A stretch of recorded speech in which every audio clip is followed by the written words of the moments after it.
Bienvenue à motoneige.tv, mon nom est Bertrand Godin. En compagnie de Max, on va aller sillonner cette semaine les sentiers au nord du Nouveau-Brunswick. On va vous faire découvrir une motoneige de la gamme Polaris chez Mathias Sport et on va aller assister à la 8e édition des portes ouvertes de la Fédération des clubs motoneigistes du Québec. Oui, ce qu'il faut savoir, c'est qu'il y a 180 000 propriétaires de motoneige au Québec. Là-dessus, 50 % ont un droit de passage pour aller circuler dans les sentiers.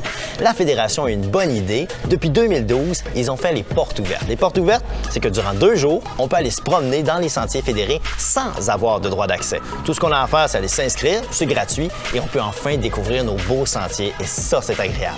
En plus, cette année, on est chanceux. Notre partenaire, c'est Chevrolet et ils nous ont demandé de tester un nouveau camion 2019. Il a fallu qu'on le teste pour s'y rendre. Bon, on y va en Chevrolet. Je me retrouve chez un concessionnaire Chevrolet. Il semblerait qu'ils ont un camion idéal pour moi, motoneigiste. C'est ce qu'on va voir. Francis, premièrement, merci de m'accueillir dans ton concessionnaire. Et deuxièmement, il semblerait que ce camion-là est l'idéal pour les motoneigistes. Peux-tu m'expliquer pourquoi? Oui, bien sûr. Le Chevrolet Silverado 2019 a été complètement redessiné. On le voit par sa belle calandre. Sa capacité de remorquage a été augmentée jusqu'à 12 000 livres. Évidemment, il faut le moteur V8 puis le groupe remorquage max. Ensuite, si vous êtes un groupe à vous déplacer, on a ajouté sur certains modèles, évidemment, les sièges arrière chauffants. On avait déjà les sièges avant. Côté divertissement, directement dans le dashboard, comme on dit, tu as 2 entrées USB et tu as aussi à l'arrière pour les occupants à l'arrière, derrière la console. C'est bon, ça, pour acheter nos photos sur Instagram. C'est exact. Excellent. Tu peux faire tout ce que tu veux à l'intérieur du véhicule, tu restes connecté, peu importe t'es où. Alors, avec ce camion-là, j'aurais pas de problème de remorquage. Ah, il n'y a pas de problème, surtout pour les motoneiges. Tu en mets une dans la boîte, tu t'ajoutes une remorque, puis tu peux en tirer d'autres à l'arrière. Ah, c'est bon, ça, parce que justement, il va falloir que je traîne une certaine remorque de la Fédération des clubs des motoneiges du Québec. Fait que je pense que ça va être parfait pour moi, ça. Bien, s'il est parfait pour toi, ce qu'on va faire, je te le prête. Oh! Tu vas t'amuser, c'est sûr, sur la route. Génial. Merci, Francis. Merci à toi.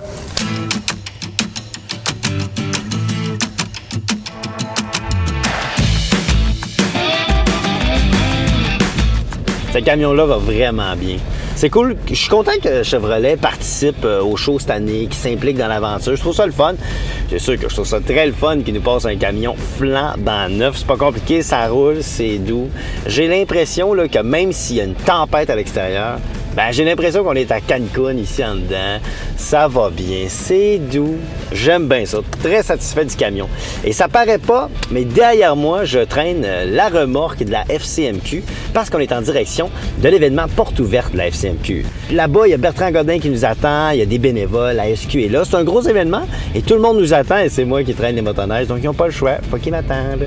Alors, on va aller dans cette direction-là, mais je pense que je vais profiter un petit peu plus longtemps de ce beau camion-là. On va faire quelques détours.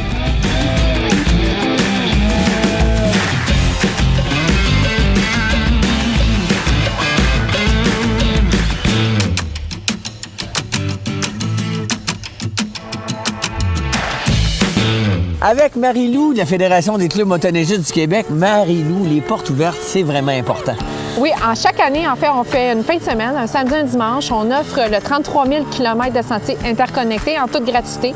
Les gens doivent simplement aller s'inscrire sur un site Internet et rencontrer certaines consignes, dont avoir une assurance responsabilité civile, avoir une motoneige immatriculée. Et ensuite de ça, ils peuvent aller circuler cette fin de semaine-là en toute gratuité.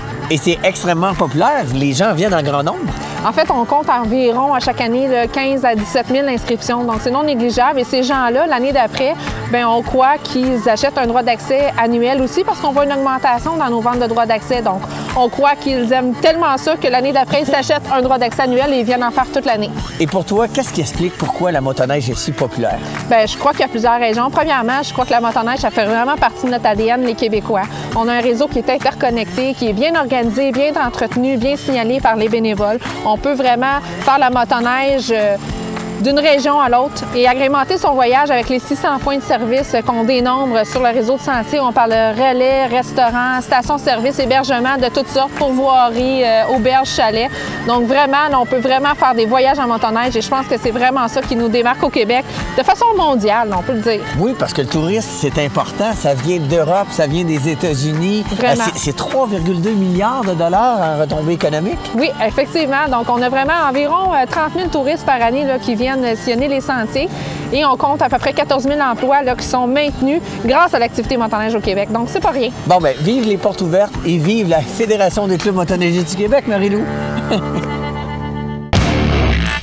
On exige aux motoneigistes d'avoir un montant d'assurance de 500 000 $ en responsabilité civile. Bruno, courtier expert en assurance, nous explique en quoi consiste la responsabilité civile pour un motoneigiste après la pause.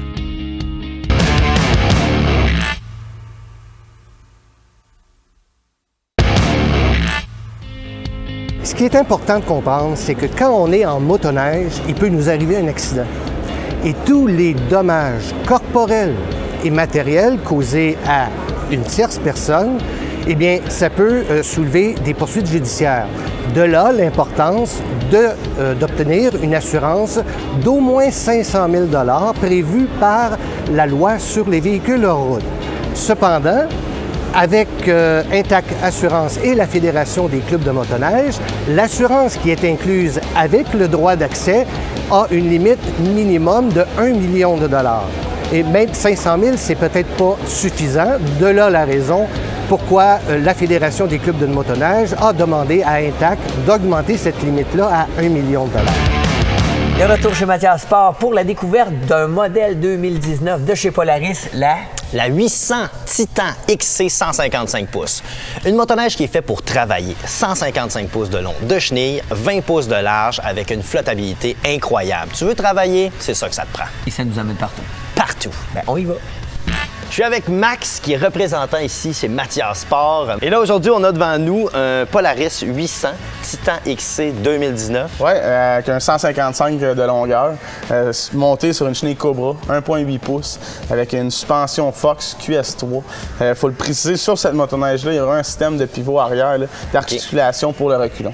Donc ça, si je comprends bien, c'est une motoneige vraiment toute condition utilitaire, c'est ça, pour travailler? Oui, le travail ou l'expédition, c'est vraiment une motoneige, c'est un vrai tank. Ça passe partout où tu as besoin d'aller. C'est fou, hein? Et qu'est-ce qu'il y a comme moteur à l'intérieur de ça? Dans celle-ci, dans la 2019, on peut l'avoir en deux moteurs. On peut l'avoir avec le 850 Patriot ou celle-ci, on peut l'avoir avec le 800, le Clean Fire de Polaris qui développe 160 HP. Donc, c'est vraiment une machine qu'on peut adapter à nos besoins, puis qui est quand même déjà bien équipée, je pense, au départ. Puis on se trompe pas avec ça, on peut aller n'importe où. C'est pas la température qui va nous arrêter. Non, vraiment pas. Cool, merci Max. Merci Très à toi, Max. intéressant. Good. On poursuit avec le Titan de Polaris. On est avec mon ami Serge, qui est collaborateur de motoneige.ca, ici dans les Monts-Valin, au Saguenay-Lac-Saint-Jean, au kilomètre 31. La place pour être à l'aise ici avec nos motoneiges. Tout est fait pour nous motoneigistes et on a la chance d'essayer ces belles petites machines-là. Serge, comment tu as trouvé le Titan XC? J'ai vraiment trouvé le Titan XC surprenant pour une motoneige axée travail, sentier. Vraiment, joindre l'utile à l'agréable. Puis en plus, avec la transmission qu'on peut embrayer sur le lot, si on a besoin de tirer ou forcer, faire plus des travaux, tu tombes sur le lot, tu peux travailler avec. Tu ressors, tu arrives en sentier, tu repars, puis tu peux vraiment rouler assez sportif, merci. Cette machine-là n'est pas parfaite, elle a des points améliorés. Qu'est-ce que tu dirais des points améliorés? Bien, le point qui m'a vraiment frappé le plus, c'est vraiment au niveau à moyen régime, là. Vraiment une vibration au niveau de la chenille. Ça, c'est ce qui est le plus... En sentier? En sentier. Là, tu roules dans le 30, 50 km/h, puis là, tu entends comme un bruit. Là. Mais aussitôt que tu accélères un peu plus, il s'atténue. Ce qui t'a le plus marqué, je pense que je connais déjà la réponse, mais qu'est-ce qui t'a le plus impressionné? Qu'est-ce qui m'a le plus impressionné, c'est la puissance par rapport à la pesanteur et au fait que la motoneige est axée de travail puis que tu as autant des bonnes performances en sentier. Tu sais, tu as un terrain, tu veux faire du bois, tu veux... puis là, tu hésites, tu dis, tu sais, 2 motoneiges, je vais m'en prendre une, puis là, c'est wow. Ouais. Ben, je pense que c'est le bon mot de la fin. Merci, absolument. Serge. Cette motoneige-là, c'est wow! C'est wow!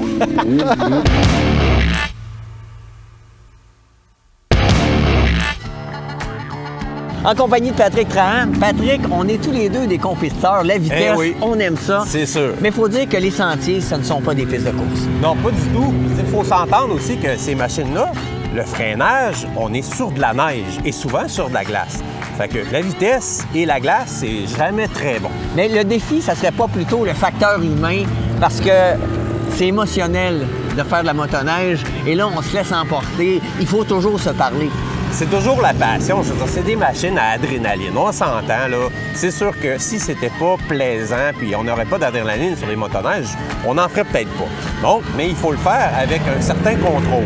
Et on a fait des beaux sentiers et on a calculé des zones de vitesse. C'est pas pour rien. Ben non, c'est ça. Il y a des zones où, exemple, où on est ici, à moins de 30 mètres des habitations, il faut aller à 30 km/h. C'est pas vraiment pour écœurer le peuple, comme on dit, c'est pour être capable de rejoindre 2 tronçons. Comme ici, c'est un tronçon vraiment, vraiment important. Les gens nous tolèrent devant leur maison. Il faut le respecter aussi, sinon on va perdre les droits de passage. Bon, on est vraiment chanceux que les citoyens acceptent justement le passage des motoneigistes. Donc, à ce moment-là, bien, de respecter la limite de vitesse et s'assurer qu'on ne va pas trop déranger l'environnement et qui va faire en sorte qu'on va encore avoir un droit de passage l'année d'après. Bien, c'est ça. Il y a énormément d'accidents causés par l'inaction. On est habitué de rouler à une certaine vitesse plus élevée. Et là, tout d'un coup, on change l'environnement et c'est là que les gens se font prendre. Bien, c'est ça. Ils ne se rendent pas compte que quand on arrive dans le bois, la vision déjà en partant est réduite parce qu'il y a beaucoup de courbes. On n'est pas capable d'évaluer la courbe parce qu'on était sur un grand champ, on allait vite, ça allait bien, c'était du plaisir. Puis tout d'un coup, du champ, on passe dans la forêt. Et dans la forêt, c'est du serpentin, il faut ralentir, il faut freiner avant la courbe. Après ça, on retombe sur un lac où là, c'est en ligne droite. Donc, il y a beaucoup de changements de vitesse comme ça. Il faut être vraiment aux aguets, au changement de terrain. Mais c'est pas là que c'est le plus dangereux lorsque on tombe justement sur un lac où on se dit là, c'est dégagé. Là, je peux essayer ma motoneige à sa pleine capacité. Et là, les gens se font prendre. Bien oui, parce que sur un lac, souvent, on a des blocs de glace. On s'entend que les motoneiges, ils dégagent des blocs de glace. Il n'y a rien de pire que prendre un bloc de glace en ligne droite, le ski lève, puis on peut rien faire. Il faut dire que les limites de vitesse, c'est pas juste pour une question de sécurité, mais aussi de respect des citoyens. Mais surtout en motoneige, où les droits de passage sont très fragiles.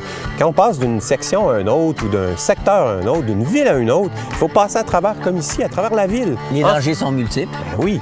Et puis les gens ne veulent pas se faire déranger. Donc le 30 km/h, il est très important. Il faut le respecter si on veut garder notre beau réseau de motoneige. C'est vrai qu'on est chanceux d'avoir 33 000 km de sentiers balisés et c'est grâce justement aux citoyens qui collaborent et qui acceptent que les sentiers passent à côté de leur domicile. Tout à fait. Donc l'important, c'est de contempler le décor et surtout de ne pas se retrouver dedans. Non. Donc on continue? On continue.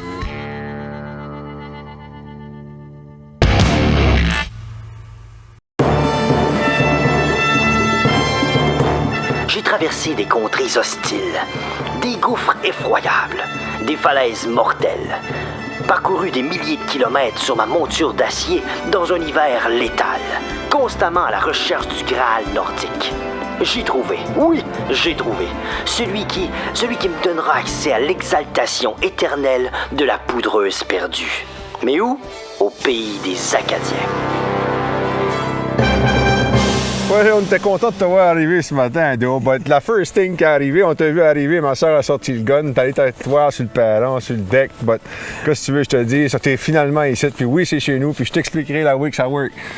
OK, ça c'est quoi? Qu'est-ce qui vient de se passer? OK, là, je viens de te mélanger 5 accents différents du Nouveau-Brunswick, juste pour te souhaiter la bienvenue chez nous, puis te dire que tout le monde est bienvenu, finalement. Ah, ben merci. Ben là, je veux savoir, premièrement, on est ici, moi, je suis arrivé en motoneige. Oui. Je veux savoir ta relation, toi, avec la motoneige. Ça a commencé comment? Ah, on a grandi sur des motoneiges. On a eu la chance d'avoir des parents qui passaient les fins de semaine, toutes les semaines de vacances dans des chalets. Donc, on a grandi dans des refuges, dans des shelters à motoneige, à VTT. À l'époque où les gens utilisaient seulement la motoneige pour le travail, le VTT pour le travail, ben on était de cette époque-là. Puis on a grandi avec ça. On a aussi grandi à travers des pourvoiries. On avait des oncles de la famille dans des pourvoiries. Puis qu'est-ce que ça fait, un chasseur, l'hiver? Ça fait du ski, ça fait de la motoneige. C'est de la motoneige, hein? Ça fait de la motoneige parce que l'hiver, c'est le meilleur moment pour aller faire du repérage dans un premier temps.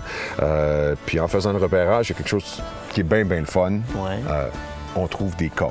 Ah ouais? Donc, ça nous donne des bons indices là, du cheptel. Ça nous donne une bonne idée aussi de la grosseur des bêtes qu'on a sur le territoire. Fait que vous prenez le temps, l'hiver, vous prenez le temps de faire ça. On prend le temps. Ça vous donne des données, ça vous donne de l'info un peu plus pour quand ça va être le temps de chasser. Exactement. Et là, on trouve des bois, tu trouves ça? Ouais, Moi, je suis pas un chasseur. Bois, là. Comment écoute, on trouve ça? À un moment donné, tu te promènes, puis tu vois les pointes sortir un petit peu de la neige. Ah ça ouais? fait que tu fais le curieux, tu vas vérifier. Puis il y a des bois. Parfois, il y a des très, très belles prises. Tu peux même trouver les deux cornes en même temps. Oh! Donc, ça fait quelque chose de beau. Puis après, tu peux compter des mentrées à tes chums puis dire que tu l'as pogné. Écoute, t'as un super de beau spot. Maintenant, j'aimerais ça le découvrir. Ça serait le temps d'aller chercher des petits bois. C'est parti. On fait ça. C'est parti.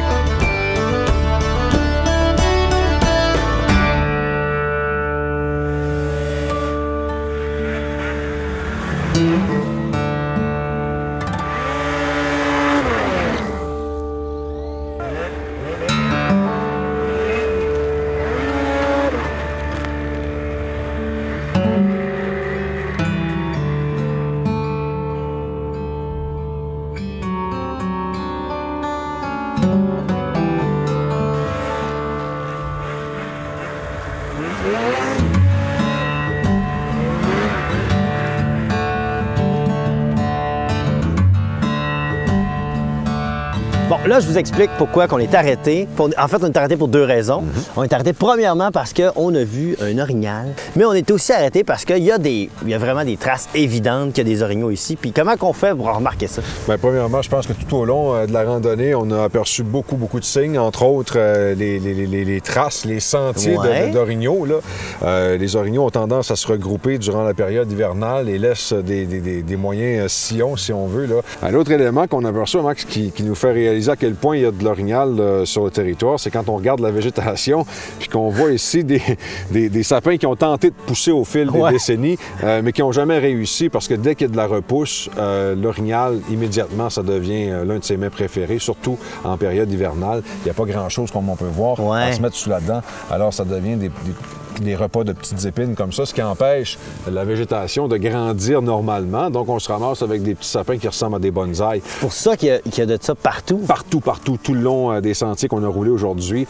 Quand vous remarquez le long des chemins, des routes, c'est tout ça. C'est pratiquement comme ça partout. Ça. Là, on va à la chasse au bois, mais comment ça marche? Des bois d'orignaux, là, ça pop pas de même, là, ça tombe pas à terre par magie? Bien, non, pas par magie, peut-être par manque de nutriments. Écoute, ça aussi, là, je pense qu'il y a des explications très claires qui sont possibles de retrouver avec les biologistes qui font énormément de recherches, mais je veux dire que lorsqu'on parle d'une nutrition qui est très riche durant la période estivale et on tombe à manger des graines de manger ça, des petits bouts de sapin, à un moment donné, là, l'énergie doit se concentrer ailleurs. Fait que là, moi, je dis objectif, je veux des bois, je veux en trouver. Oui. Donc, je dis, on part ça, puis on trouve des bois. Let's go. C'est parti. À la recherche des bois.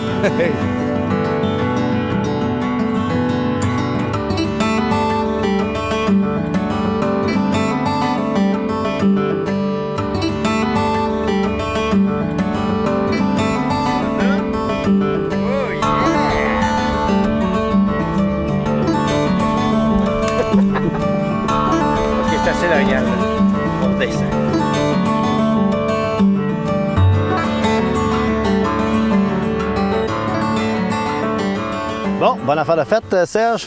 Mission accomplie. Oui, mais ça donne faim. On est parti, Max. Ça fait que je te rejoins au camp dans quelques minutes, puis on t'a préparé un petit repas typiquement de chez nous. Ça fait que tu devrais apprécier énormément, puis ça va nous réchauffer. Ah, c'est bon, ça. Parfait. C'est parti.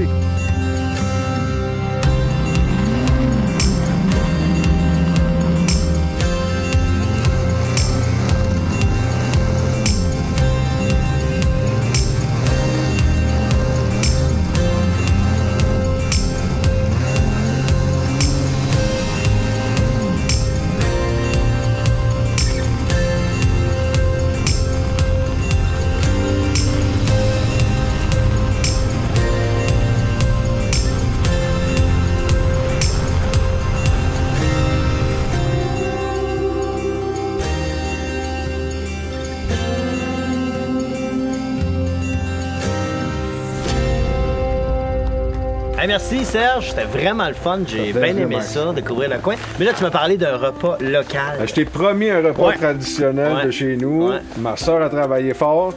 tout au long de l'après-midi pendant que nous autres, on s'est amusés. Moi, je pense que c'est une petite affaire. Donc, on va aller goûter à ça tout ensemble. Puis ma soeur va nous y conduire parce que c'est elle la chef à l'intérieur. Allez-y, Madame la cook. Avec mon panache. Merci. Merci. Écoute, Max, moi, c'est à partir d'ici que je te laisse au bon soin de ma soeur. Puis je pense pas que tu sois déçu. Ah ouais? Fait que je te laisse y aller, puis apprécie. Pour vrai, ton frère m'a parlé de toi. Il m'a dit, écoute, elle s'occupe de toute la cuisine. Je suis bien énervé. C'est ma première ploye à vie. Là, comment? Non, on mélange ça, farine de sarrasin, de la farine, Du lait, des poudre œufs. à pâte, de l'eau, ça finit là. Un petit peu de sel. Il n'y a pas de lait, Non, il n'y a pas d'œuf. pas en tout. Ça donne ça? Ouais, T'es-tu stressé? pas en tout. Ah, OK, bon. Donc là, si on est chanceux, la poêline va être assez chaude. Puis là, comme, quand est-ce que tu sais que ta ploye est prête? Mais que t'aies plus genre de pâte crute, là. OK, quand tout est cuit de ce bord-là. Ouais. Regarde ça, maman, ma première ploye. Elle est prête? Elle est prête. Alléluia! C'est ça, première ploye.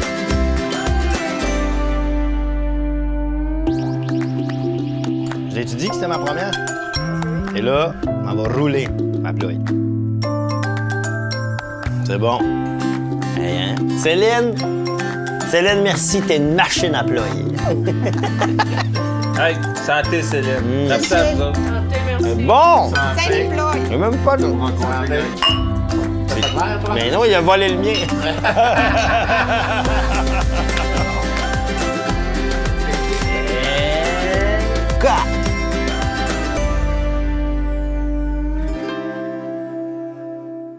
Eh bien, Max, c'est déjà tout pour cette semaine? Ben ouais, ça passe vite. Ben oui, j'espère que ça vous a plu à la maison et on vous donne rendez-vous la semaine prochaine à motoneige.tv.